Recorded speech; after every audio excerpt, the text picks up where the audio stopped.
தொழிலாளர்கள் ஆந்திர வனப்பகுதிக்கு செல்லாமல் தடுக்க தமிழக அரசு ஏன் நடவடிக்கை எடுக்கவில்லை என அம்மாநில வனத்துறை அமைச்சர் கோபாலகிருஷ்ண ரெட்டி கேள்வி எழுப்பியிருக்கிறார். இது தொடர்பாக புதிய தலைமுறைக்கு அவர் கொடுத்த பிரத்யேக பேட்டியில் தமிழக தொழிலாளர்கள் ஆந்திராவிற்குள் செல்லாமல் தடுக்க உரிய நடவடிக்கை எடுக்க வேண்டும் என்று வலியுறுத்தியிருக்கிறார்.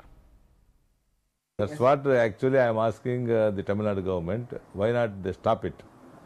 Why should they allow people to come to Andhra? Let them not allow. You make your own this thing, some inquiry, some mechanism to control this menace. You don't allow them. Yes, we welcome it.